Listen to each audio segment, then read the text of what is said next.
Watch this video and learn 3 phrasal verbs about money. Coming up.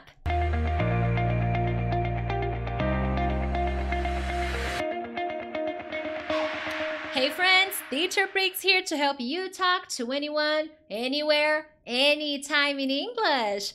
First and foremost, thank you so much for watching this lesson. I hope you enjoy, and more importantly, I hope this lesson brings something new. If you're here for the first time, make sure to subscribe because every week I bring different kinds of English lessons, vocabulary, listening, motorcycle, many different kinds of English lessons to help you become a better and more confident English speaker. Today we're going to focus on phrasal verbs that are connected with money. But Priscilla, why learn these 3 phrasal verbs? How are they going to help me? Well, my friend, if you want to fire up your English and improve your vocabulary so that you can speak English more confidently, learning phrasal verbs can be helpful. But as I told you guys yesterday, if you're watching today, as soon as I release the video, well, let me explain. I made a very nice episode 1 of the Fire Up Your English. And in this episode, I gave you really important strategies to help you study vocabulary more efficiently. And I'm going to talk a little bit about this tonight or today in this lesson. But these phrasal verbs can help you better understand native speakers, understand movies, TV series, conversations in the real world, and also express yourself because there are efficient ways for you to study these phrasal verbs and really remember them, okay? Now, at the end of the lesson, stay until the end because we're going to have a rapid fire moment. And what is that supposed to mean? Well, at the end of the lesson, I'm going to be asking you 3 questions using the phrasal verbs that I'm teaching you in this lesson.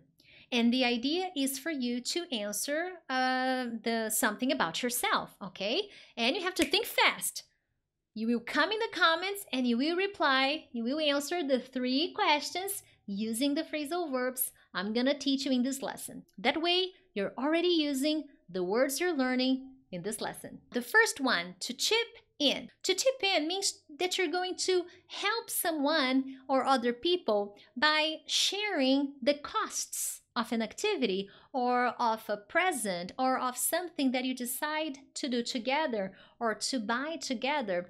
This chip in, this phrasal verb, is very commonly used when people get together to pay for something they want to buy or they want to have. So they buy it together. So everybody chips in.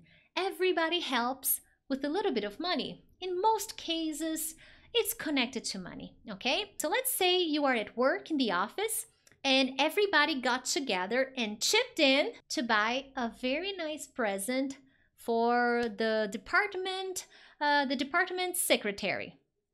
Then I can come to the secretary with the present and give it to her and say, "Oh, I hope you like it. Everybody in the department chipped in, so I hope you enjoy the present, okay?" Another example, hey, we all need to chip in $30 to pay for the tickets. So maybe you're going to a concert, you are in a group of 10 people and you want to go to a concert, then you do the calculation, you do the math, and then you send a message to everyone and says, hey, everybody needs to chip in $30 to pay for the tickets. Then you have to chip in $30, okay? And let's see another example. James is so stingy and selfish. He never chips in for anything. Do you know anyone like James that doesn't like to chip in for anything? Let me know in the comments.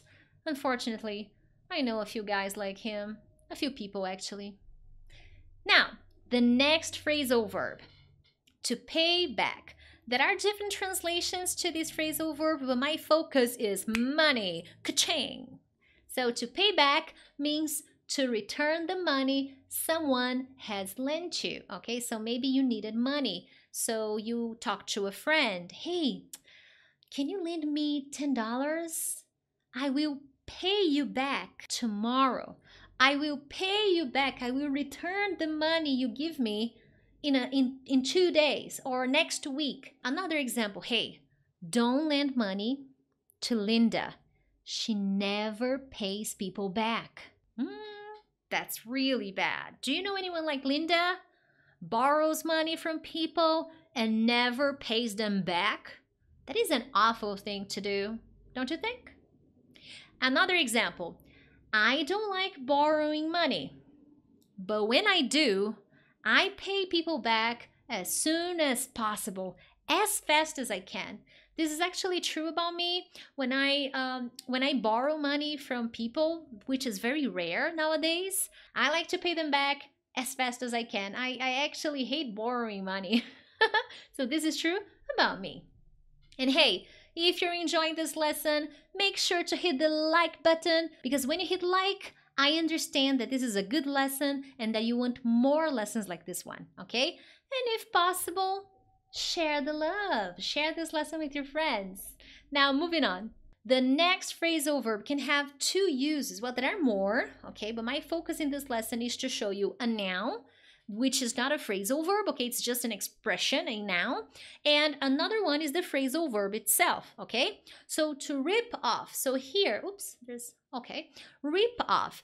Rip off can be used as a noun, okay? So as a noun, you are gonna describe something that is too expensive. And not just that, it's not worth the price you're paying. So it's not good enough, okay? You know, like when you buy something, you pay a lot of money, but it's not that good. So it's not worth it, okay? So when you say something is a ripoff, you want to describe that idea that something is too expensive and not worth it. It shouldn't be that price. But here you're describing something. It's not a verb. It's not an action. It's something, okay? Ooh, this phone is a ripoff. My goodness. So when I say this phone is a ripoff, I'm saying this phone is very expensive, my friend, okay? Now, the next use of the ripoff is the phrasal verb itself. So the phrasal verb rip off means that you're making someone pay too much for something, okay? More than they should, more than the price, more than it's worth. So basically, you are cheating someone by making them pay more for something, okay? They're paying too much for something. So here is an example. Don't buy Peter's old car because he's going to rip you off. So basically what I'm saying with this example is, don't buy Peter's old car because he's going to ask for too much money. More money than the car is actually worth. Okay, it's not a good idea to buy the car because he's gonna ask for more. He's gonna cheat you, you know, make you pay more than you should, more than the product is actually worth. Another example, hey, never buy anything from that website. They always rip off their customers. So just don't. Got it? Now, the moment we were all waiting for. Rapid fire moment. I'll ask you the questions and then you're going to post here in the comments. If you're watching right now, you can think of the questions. But then in the comments, you're going to answer these questions. Don't think too much. Just do it. Question number 1. Do you ever chip in when buying presents or do you prefer to buy them alone? 2. Has anyone ever forgotten to pay you back? How did you react? 3. Say one thing people in your country buy, but you think it's a ripoff. There you have it. These are the 3 questions in the rapid fire moment that I want to see you answering here in the comments. Don't think too much. Just answer the first thing that crosses your mind, okay? That way you're going to be practicing your English, using the phrasal verbs, and connecting this explanation with something important in your life, okay? So fire up your English, post your answers in the comments, and other than that, I'll see you next time. Bye!